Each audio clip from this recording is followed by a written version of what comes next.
Oh, hey there. Welcome to A&E's Do You Know a Lot About History? My name is Sir Lance Giovanni, and I'm here to present to you the Roman Empire as it once was. Through this short film, I hope you learn a lot about ancient civilizations and how the world was back then. Just sit back, find a partner to cuddle with, and enjoy our presentation of Rome, the rise and fall of the world's greatest empire. According to legend, Rome was founded by two brothers, Romulus and Remus, who were abandoned as youngsters to be raised by a she-wolf. Breakfast. The real reason that Rome actually became the empire it is, or was, is its fertile land and key geographical placement. The early Roman Republic relied on the power of the freeborn males to elect its leaders. Oh, hi, sir. Oh, hello. Would you like to vote? I would like to vote. Where will I be doing this voting? In this booth right here. Oh, this booth. Now, who can I vote for? Oh, you have a choice between Ron, She-Wolf, Ron Jeremy, or Rick James. Video edit. All right. Thank you. Thank you.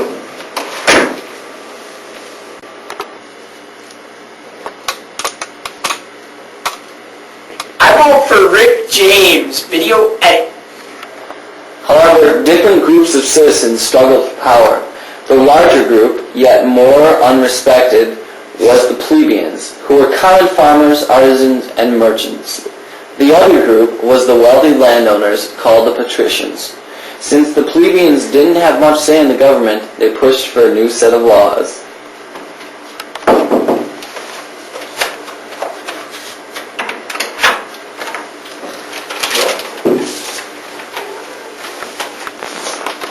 I told you I was a patrician. Well, I'm a plebeian. Let's struggle over this.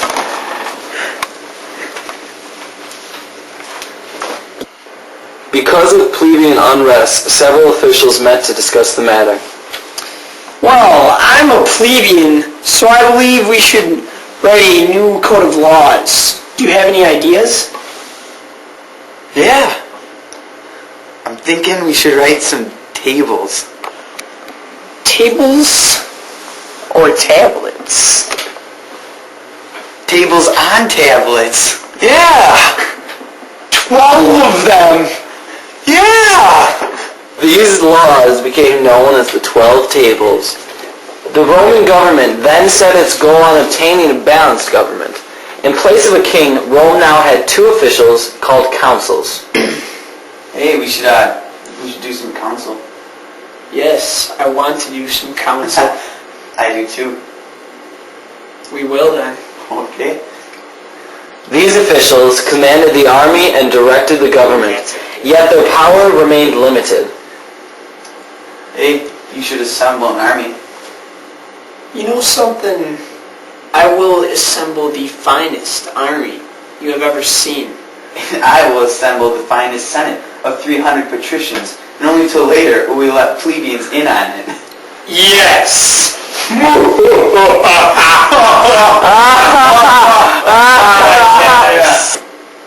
Yeah! There were many powerful leaders among the Roman Empire who could very well receive most of the credit for its success. One was Julius Caesar, although some believed him to be oftentimes Unjust. he actually did quite a lot for. Rome. He was a military Genius. and a Mastermind. in the throne, seen as how he eventually became And absolute ruler. Another leader was Augustus, who was said to be the most powerful leader of the mightiest empire of the ancient world. He was responsible for the 207 years of peace, known as the Pax Romana. Peace, my Romans. Throughout the Roman peace, the empire had obtained more than 3 million square miles. with a population somewhere between 60 and 80 million of my followers. Aside from the great rulers, Rome's economy was a large part of its success. It was mainly based on agriculture and trade, like many of today's economies. About 90% of the people were engaged in farming. yeah. Trade usually consisted of luxury items between the rich. Also, a common coinage made trade easy within the empire. Would you like these common coins, sir, for your margarita glass? Citizen, I don't want your common coinage. My common coinage. I'm rich, bitch. What's up? Roman warfare was fierce. You didn't even hit me.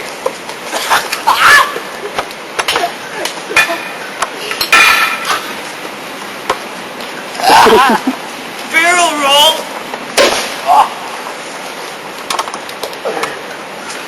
Oh shit.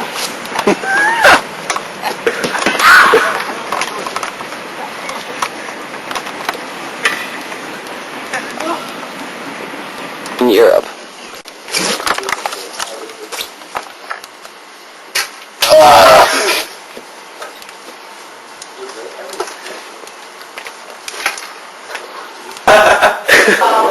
Rome's location gave it easy access to the richest of the lands draining the Mediterranean Sea.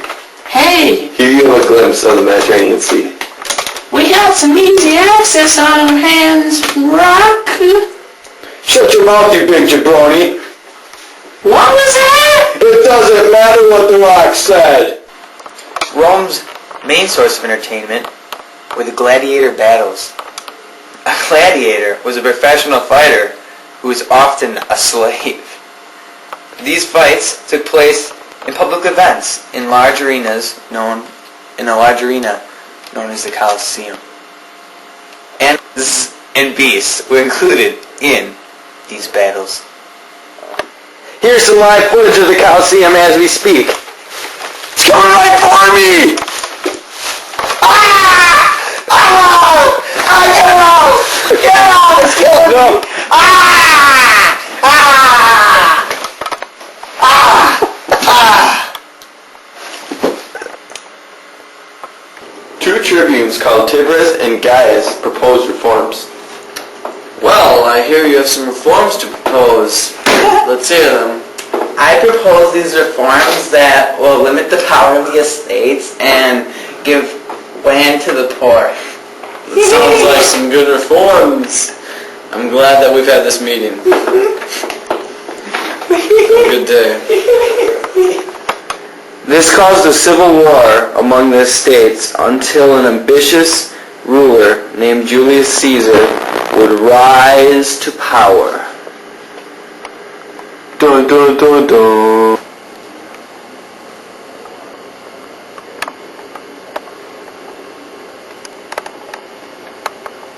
In 60 BC, Julius Caesar joined forces with Crassus, a wealthy Roman, and Pompey, a popular general, to form the triumvirate, or group of three rulers. In the next years, Julius would prove a daring general in the Gaul War. Caesar returned to Rome after this and was immediately appointed dictator. Some say that Caesar was the real start of the greatness of Rome. By the 4th century BC, Rome dominated central Italy in the first of a series of Punic Wars. What? Punic Wars? What? Punic Wars! What? Punic Wars. Ah yes, the Punic Wars. There were 3 of them. Rome was included in all of these wars, and wars were very vicious and brutal. 64 BC, Rome had its match from the city of Carthage and its mastermind general, Hannibal. Hannibal was still unable to defeat the great empire in the Second Punic War, but he did a fair amount of damage. Go. That damage was considerable. It's time for the 3rd war. For the Third Punic War, Rome finished Carthage and set fire to the city, enslaving 50,000 of its inhabitants.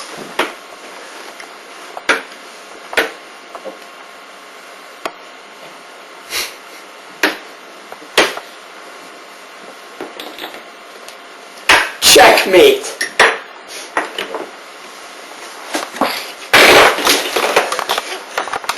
I'm gonna burn your village!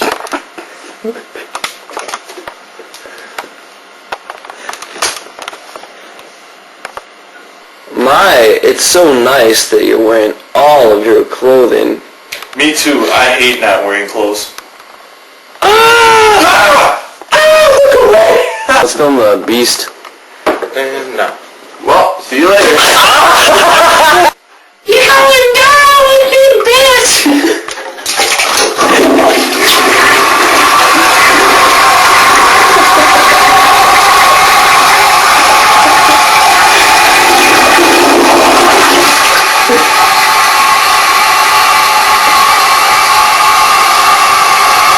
How about you purify yourselves?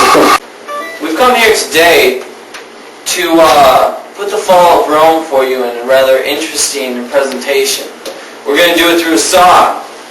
I like to call it the fall of the greatest empire of all time, aka also known as Rome. Break it down for me.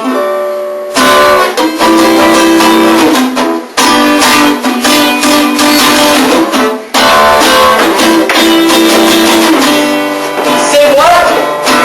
That's right. One more time now. Alrighty then. I'm gonna tell you how it's done. Alright, so historians agree that the Roman Empire began its final decline to the last of the 5 good emperors, Marcus Aurelius.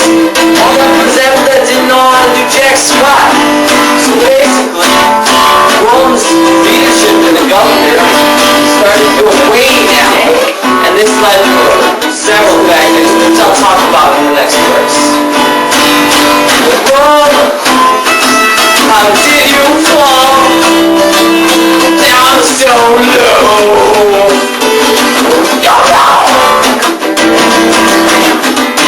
Down so low. Alright, so there's several factors in Rome's final downfall. Now there's hostile tribes and pirates. Messing up all the trade on the Caribbean. Scratch that. Mediterranean. These wars were expensive and brought a debt on the empire. Another thing was agriculture became difficult because all the soil and food was overworked. So now we have a big problem in commerce and the estates. And more problems I'll talk about in the next verse. So, Rome, how did you fall down so low? Oh, Rome, how did you fall down so low? So low.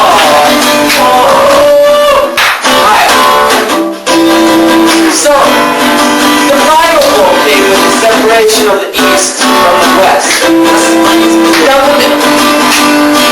This happened in 376 AD, 476 AD, where huge numbers of Germans poured into Roman territory. There were Ashkenazi, Visigoths, Franks, Anglos, Saxons, Burgundians, and even Vandals. Break it down. Finally, they killed the last emperor,